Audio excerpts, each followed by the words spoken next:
Yo guys, it's Safe here. Welcome back to a brand new video. Welcome back to the channel. Today we are back obviously with the transfer news. There's been a hella developments over the past, well, the whole of today. For the whole of today, honestly, every bit of news you're going to hear today has all been briefs or whatever from today. We've got a lot to get through, so strap in tight, seat belts in, and let's drive this bloody car up the road, up the hill, because like I said, we've got a lot to get through, and I have a feeling this is the way the transfer window is going to go for us Chelsea fans. If you're a neutral watching this and you're not a Chelsea fan, then, you know, for your club, or if you don't have a club, you just like watching football news or stuff like that, for us Chelsea fans, this is going to be a long transfer window. I can already tell. So before we do get into it, please like, subscribe, hit the bell notification so you're notified every time I upload a video. Also, first link in the description is my streaming channel. Go and check that out. It'd be very much appreciated. And let's jump straight into it as I start sweating. I've only just sat in the seat and I'm sweating. It's very muggy out here, let's just say that. But we get the confirmation. Yes, you've probably seen it on the thumbnail. We have got the confirmation. Let's just read it out. Let's get straight into it because there's a lot to get through. So, Chelsea confirm the appointment of Enzo Maresca. Welcome to Chelsea, Enzo Maresca. And yes, welcome to Chelsea, Enzo Maresca. I didn't say it in my Here We Go video because who knows? Anything could have happened. The deal could have fell through. I don't know. But we've officially got him in now through the door. Welcome, Enzo Maresca. He's not been pictured with the shirt yet because he's on holiday and etc. But, you know, we've got the confirmation from the Chelsea Twitter and Instagram and all that he has joined Chelsea.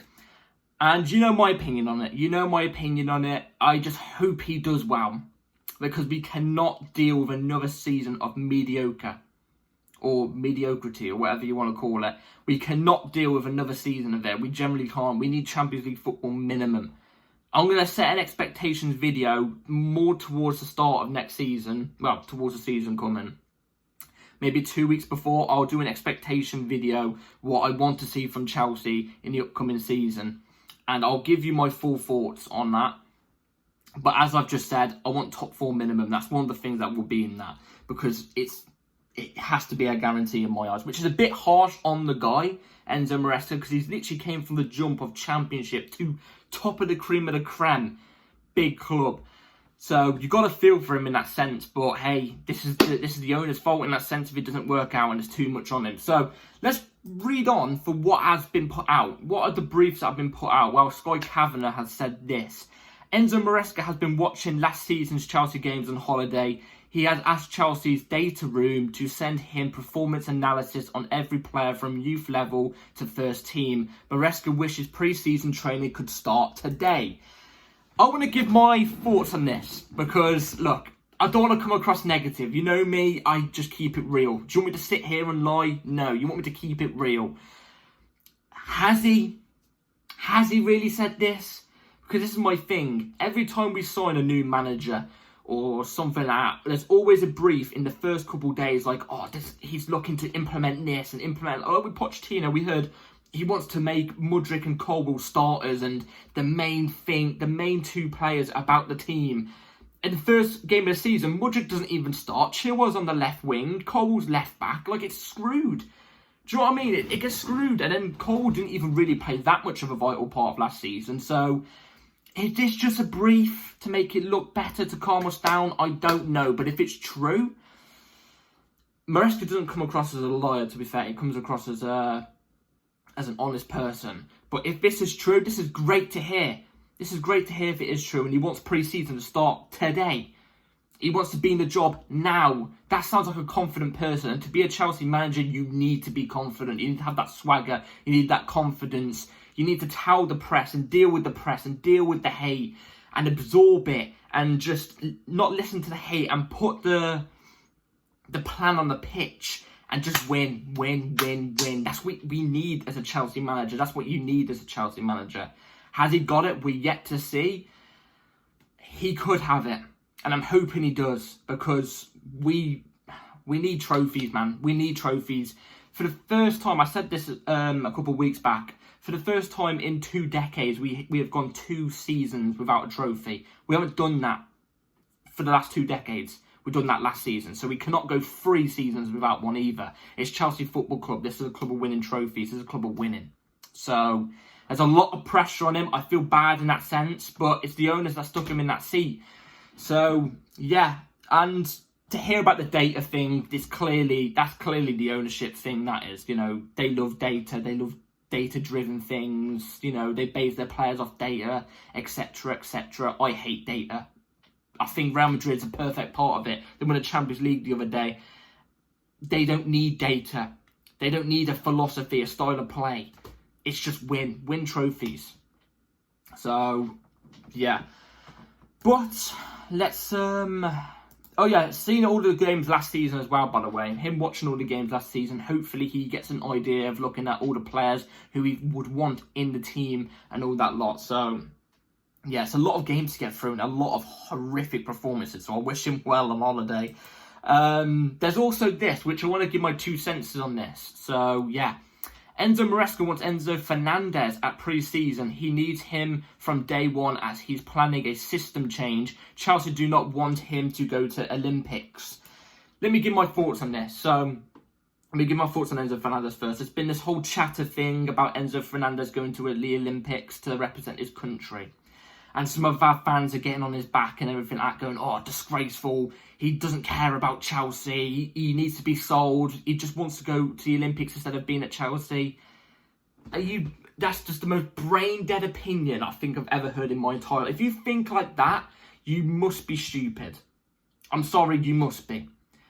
Because, look, I'm a person who prefers club football over country football or international football any day of the week. If I was a footballer and I was playing for Chelsea and England came into me, but to represent the Olympics or even, do you know what, hell, the Euros, but Chelsea are going, look, we want you to stay for pre-season because you've just come back off an injury, I'd be saying to Chelsea, yeah, you've got my word, I'm staying.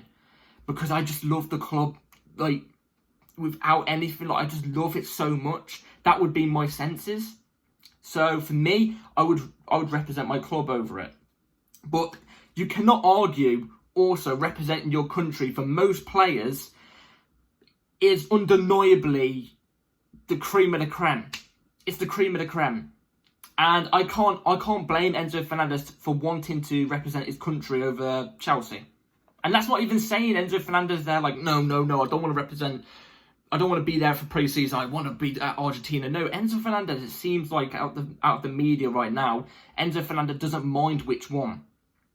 If it was World Cup or something like that, I could understand completely Enzo Fernandez saying to Chelsea, no, I want to go. I can understand it. But I think we're blowing it way out of proportion in my eyes. I think we're blowing it way out of proportion. Would I rather Enzo Fernandez be at Chelsea instead of being at the Olympics? Of bloody course. The guy's one of my favourite players. I think he's top cream of the creme. I think he is literally a 2010 Barcelona midfielder. That's how good he is.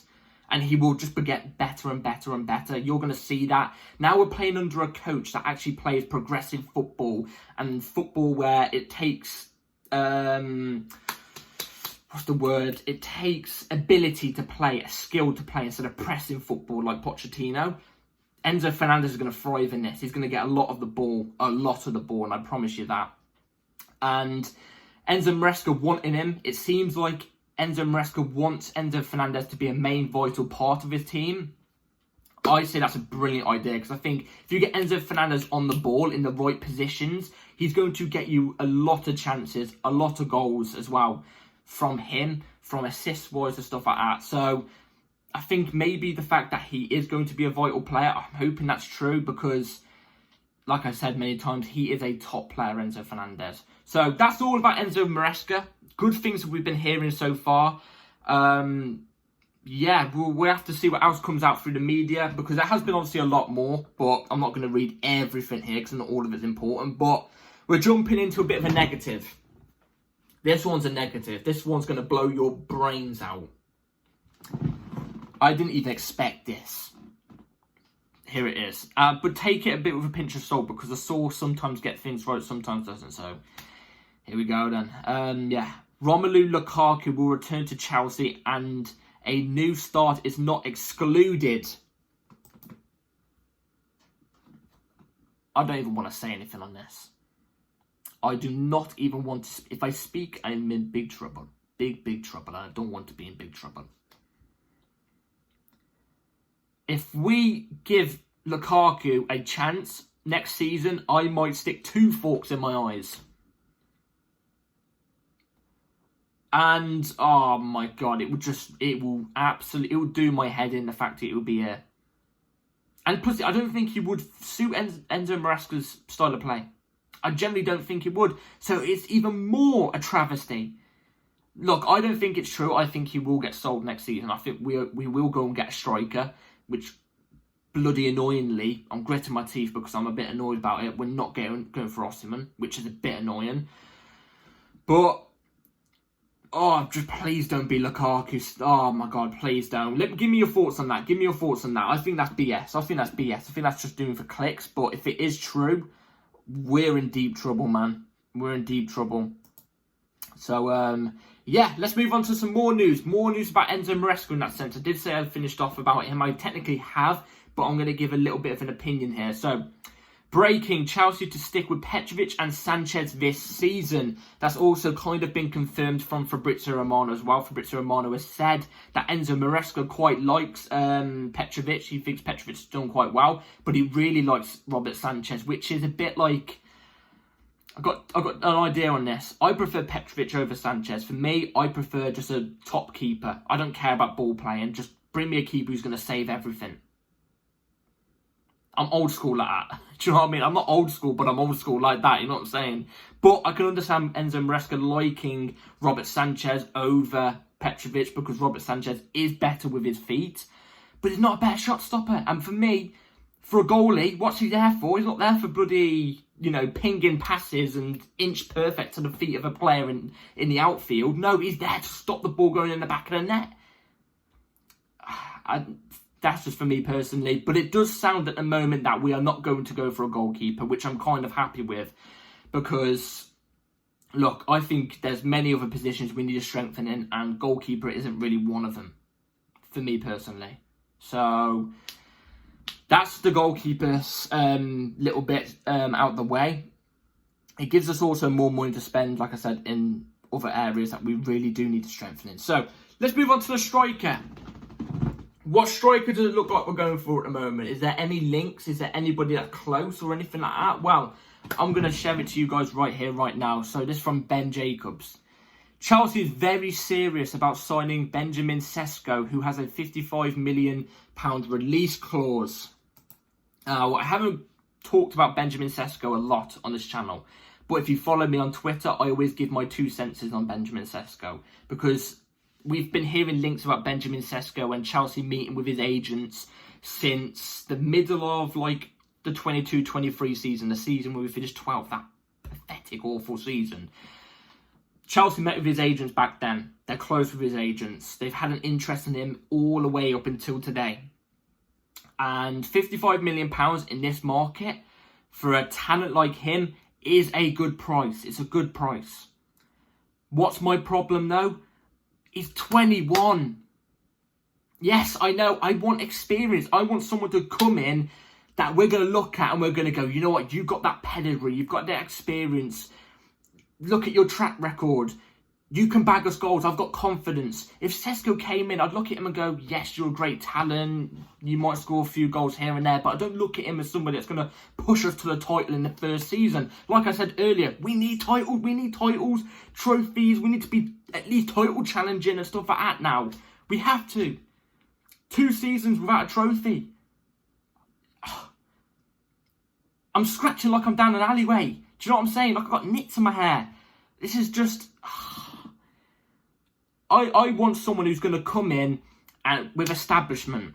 That's my thing. I'm not saying, this is another thing, by the way, I say on Twitter, I don't think Sesko's a bad player. I think he's a good player. I think he's going to be one of the best strikers in the next couple of decades. Quite a bit behind Haaland and Osimhen. I think them two are going to be the top 2. But he will be around there. Top 5, top 6 maybe. But I don't know. He's better than Goiques, yes. He is better than Tony, but at the same time, Tony could step into Chelsea and hit the ground running maybe a bit better than what Sesko would. Sesko would take time. But also as well, he's only had one season in a top 5 league, and that's Bundesliga. And yes, he's had a good season there, 20 odd games, 14 goals, 2 assists. But like, I want more of an establishment than that, man. I want more of an establishment than that. Maybe I'm just asking for a bit too much, but Arsenal are after him as well. I think Arsenal will get him. I don't think we will, but I think Arsenal will. We're going to have to wait and see. We're going to have to wait and see. Imagine if Sesko and Osimhen go. Who are we going to go for then? Realistically, who are we going to go for? I hope we switch our minds around and we go, you know what, Osimhen, let's go for you. Because that would be pretty brilliant. Let's get into the last bit of news. Last bit of news, this is to do with another signing that we could make potentially. This literally came out probably about 5 minutes before I clicked record on this video. I think the most unnecessary signing if this was to happen. I'm going to obviously show you now. So, latest, it was reported in Germany that Chelsea are one of many clubs looking to sign Bayern Munich centre-back Dayot Upamecano, 25 years old. Has a lot of experience, Upamecano does. He has a lot of experience, also in the top 5 league. I think he is kind of made for the Premier League, I think, in a way. I think he would do quite well in the Premier League. But why wouldn't I take him at Chelsea? We've got bloody loads of centre-backs already. We've got loads of centre-backs already. Who's at the club right now? Let's just say we don't sell Trevor Chalobah. Let's just say, hindsight, Trevor Chalobah gets offers, we accept it, but Trevor goes, you know what, no, I want to stay. Fight for my place. Because that could easily happen. What the centre-backs we got at the club then? Trev, Tosin Upamecano, I forgot his name. I was going to say Upamecano then. Adebayoke, or whatever his name is. I forgot his name. See?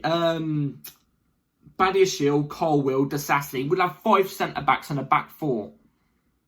5 centre-backs playing for 2 positions. You need 2 people starting, left centre-back, right centre-back, and then backups for them. 1 backup for each side. Let's just say we do sign Upamecano as well. We've got flipping 3 players fighting for each position. 3 players fighting for left centre-back, 3 for right centre-back. It will be a travesty. And Upamecano, you can bet your bottom dollar is going to cost over 45 million, I reckon. It's going to cost over 45 million. Do we need to spend 45 million on another centre-back when we need, you know, in my opinion, a left-back, a winger and a striker? If we were to spend 45 million on another centre-back that we don't need, then we've got to spend less on a left-back and then even more less on a winger and then less on a striker.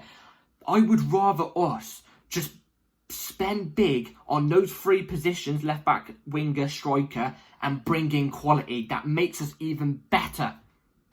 And then if we've got a few more bits, more cash, then we, you know, maybe go for a backup midfielder to back up Enzo Fernandez or stuff like that. I don't know. But I just think it's unnecessary for another centre-back. I don't know. Because I feel like the owners are looking at our centre-backs right now and going, do you know what? We had one of the worst defences in Chelsea history last season. We've got to up it a little bit more. I don't particularly think it's down to the players. Also, Wesley Fofana, I just remembered. Wesley Fofana is another centre-back we got. Oh my God, that would be 7 players if we were to sign Upamecano. If we didn't, then a 6. So we've got to do something. But I don't think also the goals conceded last season was down to the quality of the players. I don't. I think Disasi isn't good enough though. I think Disasi's not good enough. I think bar him in those centre-backs, I think everybody else is good. But, well, better than good. I think they're top players. But what was it? I think it was down to the inexcusable system that we never even saw last season. I think we saw it only 3 times last season under Pochettino. I think he only put a system out 3 times last season. But it was down to that. It was down to the manager, not the back line. That was just my opinion. But I just think it would be unnecessary. Let me know in the comments down below what you think about Upamecano. If we was to get him, do you think it's necessary or not? I personally don't. Let me know in the comments down below what you think about everything. All the news, Lukaku potentially coming back, Sesko, Petrovic and Sanchez and Enzo Maresca and all that lot. Let me in the comments down below. I'd be very intrigued to know more Leahs. And yeah, let's see what develops over the next few days. Because Tosin Adebayo should be confirmed very, very soon. So if there's news building up to that, then you'll get a video soon. So that means hit the bell notification so notified every time I load a video, because videos come at any time. It's going to be a hectic transfer window. So strap in tight, hit the bell notification, and let's talk, let's have fun. and all that lot. So yeah, like, subscribe everybody, take care all, and yeah, peace.